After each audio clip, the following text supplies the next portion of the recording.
Hey y'all, welcome back to another episode of Greezyz Gurage, the Brookville Roadster steel body Bravo 6.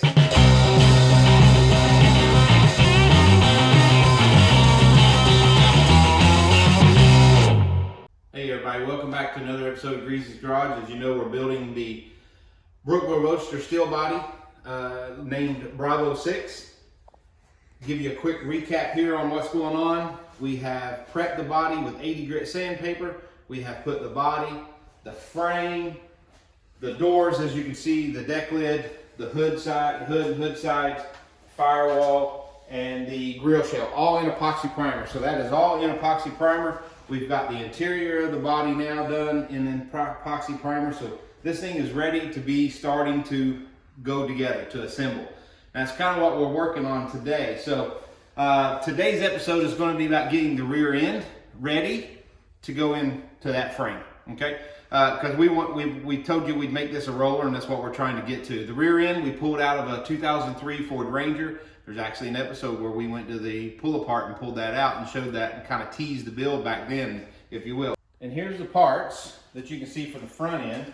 What's in the box? All right, you threw me off. And here's all the parts for the front end. Remember, today we're going to try to get that rear end in, but I wanted to give you a little quick overview of what everything is here. We've got the axle, the springs, disc brake kits, hairpin, all from our friends at Speedway Motors. If you look, there's Speedway Motors boxes laying everywhere because where we unbox all this stuff. So thank you over at Speedway. They're not a sponsor of the channel. It's just where we get our stuff from because I like it, and it's fast shipping too. I love that. So that's where all this stuff came here from. And it's going to go on there, and we're going to give you a really nice detailed video on how to put all this together. So remember, I'm always about that guy that's the first time maybe wanting to build their own hot rod kind of a thing.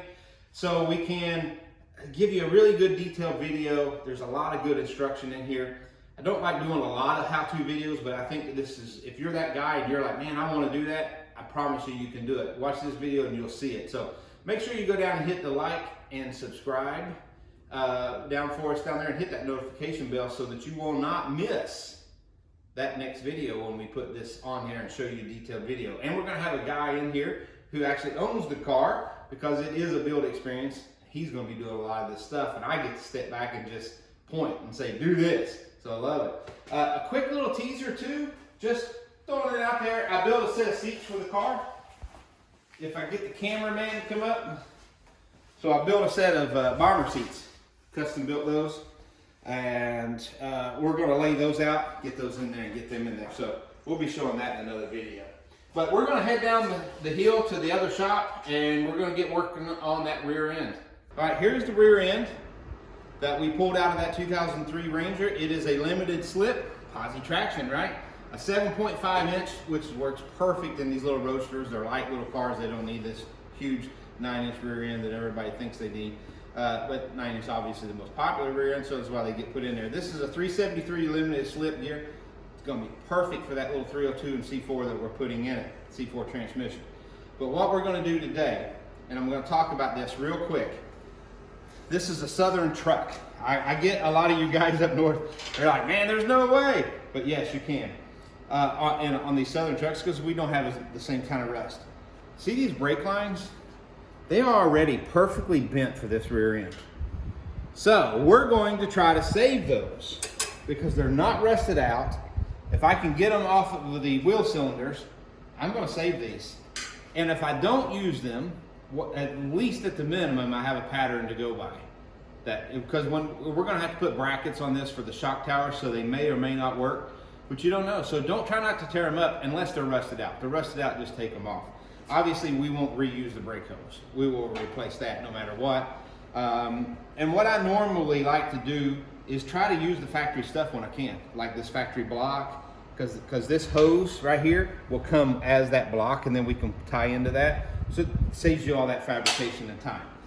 I'm going to try to save these. We'll see if we can use them. Another thing that has to come off, and another thing, if you're building one of these cars and you go to the pull apart or whatever, get the drive shaft yoke. Get that drive shaft yoke because that will allow you to build your own drive shaft. And we're going to build our own drive shaft for this car. So I got the drive shaft yoke so that I could have that. And now I can take that yoke and tie that in with the transmission yoke and build a drive shaft off of it. I build every one of my own drive shafts, so I like to do that. If that's not important to you or you feel like you're not going to, then you don't necessarily need it, but I try to get that every time. And it just makes the guessing game taken out of everything, right? Okay, so now we have the brackets. That's what we're going to do today. We got to take those brackets off. We got to take these brake lines off. And then obviously we're going to leave the brakes on here. We'll do a video at another time on how to do drum brakes. It's going to be another really cool how-to video. I'm going to get, if you've never done drum brakes, they are messy and dirty and nasty.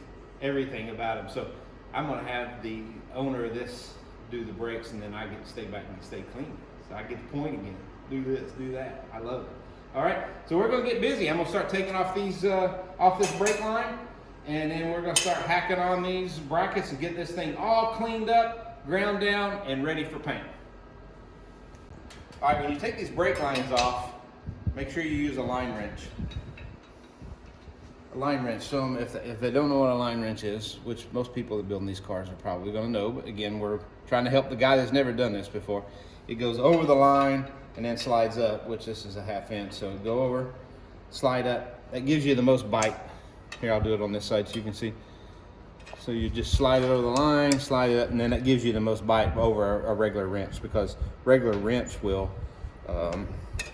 strip those out. Again, we're trying to save these, so we want to not damage them if we don't have to. May not use them, but it gives us a template to get something to go by. These little bins and stuff around here, that's kind of something to have a little template to go by. It's pretty cool. Now I will say, if you do get these loose and they're not fighting you and they're going, you could go to a regular wrench if you wanted to, but I like to stay with these. This is a 1/2 inch, by the way. I was surprised. I thought it was metric.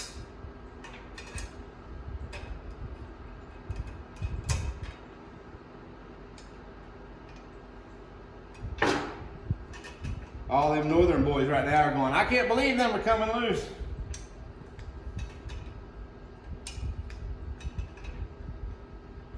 I'm originally from Kentucky, so we have that same problem.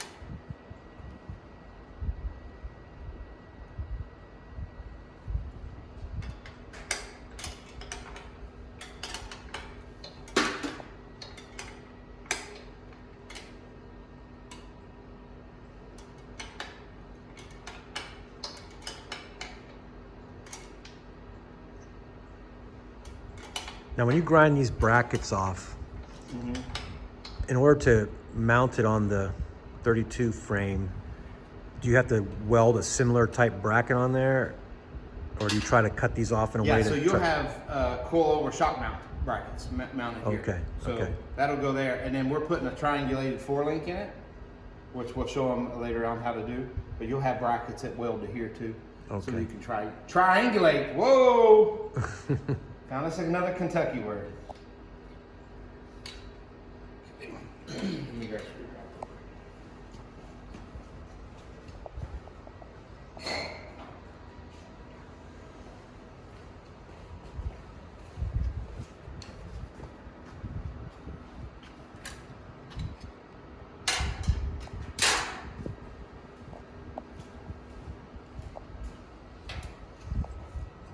This tag right here, if you watch that episode, the Junkyard Edition episode, where he pulled this one, something wearing these codes is how you know it's limited slip. I forgot what you said. But. Yeah, see the L right there? Yeah. That means it's limited slip, and then 7.3 means it's a 373. Oh, okay. Nice.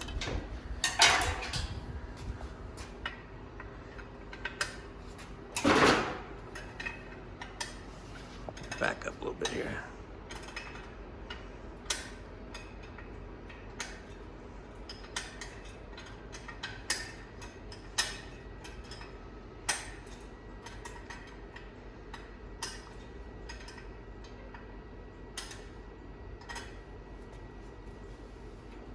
This side had some brake fluid in it.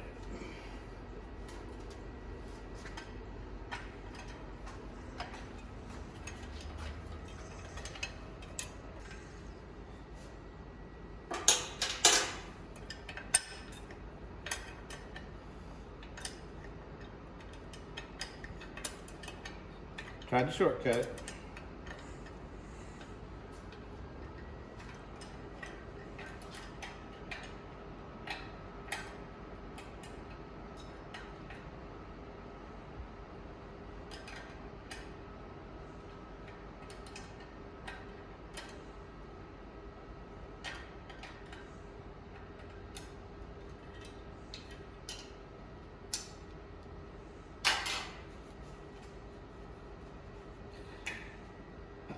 What we'd be replacing is wheel cylinders anyway, so it doesn't matter that that's open because I'm getting ready to grind on this thing.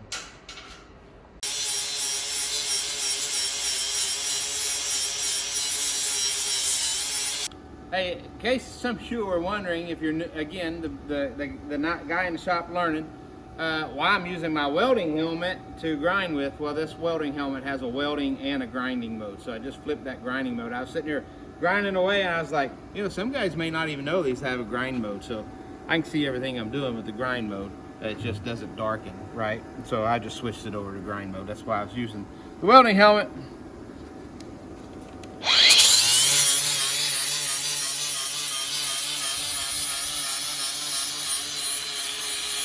Greetings and salutations, my fellow Americans. I'm just teasing. Guys, we got this right here, side done. We've got both brackets off and ground down. Now we got to get it wire brushed, but I still have to do those other two on the other side. Plasma cutter makes quick work of it, but again, don't worry about it if you don't have one. Get you a cutoff wheel and some discs and just go to town. Take your time. These have to come off because we're going to be welding brackets on here, right? So we don't want them to be in the way. And we want a nice clean look. We're building a freaking Brookville Roadster steel body, for Pete's sake, so you can't just cut corners anywhere. So we're not going to do that here at Greezyz Garage anyhow. But anyway, wire brush, get it down to and ready for a primer, and then we'll cut you back on. All right, guys. So we got the brackets plasma cuttered off, if you will. Got those off and ground down. I was going to wire brush this thing, but you know what? And get it painted, but I've got to put it in that car, and I've got a ton more, not a ton more brackets, but I've got several more brackets to weld back to this thing.